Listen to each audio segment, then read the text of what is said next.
Počúvate podcast Rehole redemptoristov provincie Bratislava Praha.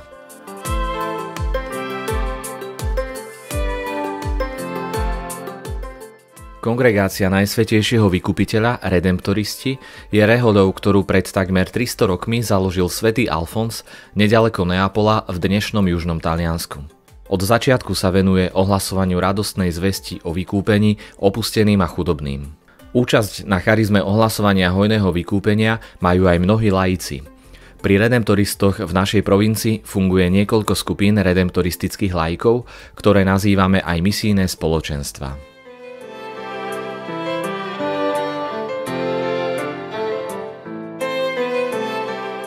V dnešnej epizóde sa rozprávame s Bohušom Živčákom, lídrom spoločenstva Rieka života z Podolinca. Bohuš, keď sa povie Rieka života, tá prvá spomienka, ktorú máš na to spoločenstvo, je aká? Myslím si, že by sa to dalo rozdeliť do nejakých fáz, lebo ak hovoríme o Rieke života, konkrétne o spoločenstve, tak by sme museli hovoriť o nejakom období, kedy už sme sa bavili o tom, či chceme mať nejaké meno, či to má nejaký zmysel a tak ďalej. A to už to spoločenstvo bolo spolu, fungovalo pár rokov, takže myslím si, že sa dá hovoriť o začiatkoch vtedy, keď časť ľudí, ktorá prešla oázovou formáciou v hnutí Svetlo život a hľadala čo ďalej, tak rozmýšľala, že ktorý je ten taký prirodzený ďalší krok po tej formácii. No a nám to vychádzalo aj podľa toho, čo si predstavoval Bachnický, že tí noví ľudia, ktorí na oáze sú nejako prebudení, mali by vytvoriť nové spoločenstvo. Len tie formačné skupiny nesplňali tie požiadavky alebo tú predstavu o spoločenstve a nikde sme nevedeli nájsť také spoločenstvo. Tak v tom hľadaní, takej tej našej malej skupine, ktorá zostala po oáze animátorov, prišiel raz otec Michal z Lublina zo svojich štúdií a povedal, že v Poľsku vzniká evangelizačná škola, že by bolo dobre tam ísť, že toto možno bude ten ďalší krok. No a tak sme sa vlastne 6 ľudia vybrali do tej školy na 2 mesiace a potom ešte 3 týždne výjazdu. A keď sme sa vrátili z tej školy, tak mali sme v hlave taký dosť veľký zmätok z toho všetkého, čo sme počuli a z toho, čo všetko, alebo ako to zrealizovať doma. Nevedeli sme ako a tak sme v podstate sa dohodli, že sa budeme modliť po tej škole spolu, tá skupinka a budeme čakať, že čo Pán Boh. No a modlili sme sa vždy v útorky a po roku sme sa rozhodli, že to otvoríme a že necháme ľudí, ktorí by chceli sa pripojiť, nech sa pripoja. A ľudia začali prichádzať na tie útorky, na tie modlitebné stredká a vzniklo spoločenstvo asi 25 ľudí, takých pravidelných.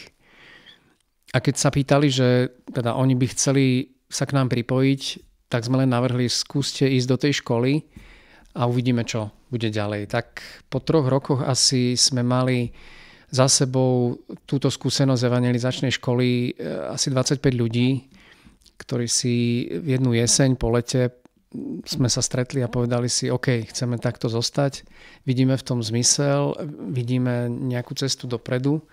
Takže toto by som považoval za také zaviazanie toho spoločenstva, toho tela spoločenstva. To sa bavíme približne o roku 1995. A potom postupne sme vlastne školy začali robiť u nás v Podolinci a tá služba sa rozbehla a kde si potom v tom období po 2-3 rokoch, keď nám veľmi pomáhal Colin Symes z Edinburgu zo spoločenstva, po jednej takej debate sa nás pýtal, že dobre, a jak vidíte, nejaký názov spoločenstva. No a vyšlo to pri jednej z modlitieb, pamätám si v Ružbachoch na takej akcii otvorenej, kde pri modlitbe bol obraz tej Božej rieky stekajúcej z hôr, najprv ako taký potok, naberajúcej vodu z rôznych prameňov a stala sa z nej Božia rieka.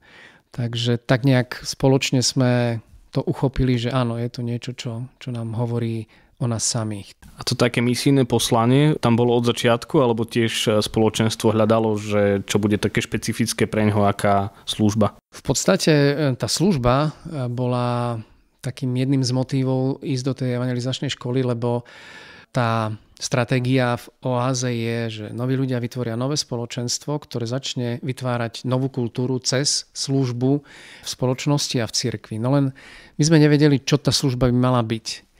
A preto sme aj hľadali, že ako ďalej. A po tej misijnej škole, samozrejme, že pretože bola misijná, tak sa v nás otvoril ten rozmer misijný. Vtedy sme ešte netušili, tak ako teraz sa v cirkvi hovorí o tom, že celá cirkev má byť misijná a tak ďalej, že vtedy sme to brali, že možno sa to nás týka len tak nejak špeciálne. No a keďže sme spolupracovali celé tie roky s redemptoristami, ktorí sú misijnou rehoľou, tak to nejak tak zapadalo jedno do druhého. A redemptoristi začali robiť znovu farské misie po tých rokoch komunizmu. Takže tak sa vytvoril priestor, kde sme mohli my ako laici s nimi spolu hľadať, že čo by sa dalo v rámci tých misií robiť. A tak sa vybudovala taká nejaká stála služba Rieky v rámci ľudových misií. A potom sa pridávali k tomu iné veci, ale to zostalo takou kostrou, stále je to 10, minulého roku 13 misií do roka, kde vlastne tá misijná služba je ako keby v úvodzovkách povinnosťou. To znamená, že o tom sa nebavíme, či hej, či nie. A to, čo sa dá urobiť ešte navyše popri tých našich zodpovednostiach, to je to, čo dokážeme. No. Tá spolupráca s redemptoristami, ona bola zo začiatku taká asi kostrbata, nie? Viem si predstaviť, že sa tak hľadalo, že čo. A postupom času sa vyvíjala. A aké máš na to spomienky? Možno kostrbata v tom zmysle, že tak akože na jednej strane je prirodzená, pretože Michal bol ten, ktorý nás vychoval, my sme pri ňom rástli, tá malá skupinka, to bola malá skupinka otca Michala, že poznali sme sa od mladí a v určitom zmysle pokračovanie v tej službe bolo veľmi prirodzeným pokračovaním, ale je pravda, že sme sa hľadali všetci v tej misijnej službe, lebo aj redemptoristi nerobili 40 rokov misie, nemohli. A tak keď sa Michal vrátil z toho Tyrocínia v Gdyni, kde sa učili, ako robiť misie, tak vlastne spolu sme tvorili ten program. To, čo oni robili ako kňazi v rámci sviatostnej služby, bolo relatívne jasné, ale to, čo máme robiť my laici, nebolo tak celkom jasné. Takže sme skúšali najprv čosi s mladými, potom školy, postupne aj iné veci, ktoré sa otvorili. A tak sa vytvorila nejaká forma takej spolupráce, ktorá teraz už je etablovaná tu na Slovensku, ale nielen na Slovensku. Aj generálne vedenie rehole nás vníma ako taký nejaký príklad toho, že ako by sa dala tá spolupráca laikov a redemptoristov rozvíjať a netýka sa len priamo toho inštitucionálneho života cirkvi, či už je to rehoľa alebo aj farnosť ako taká, ale práve to misijné pôsobenie dáva veľký priestor alebo otvára veľký priestor pre laikov, lebo tam je tej služby aj tej potreby oveľa viac.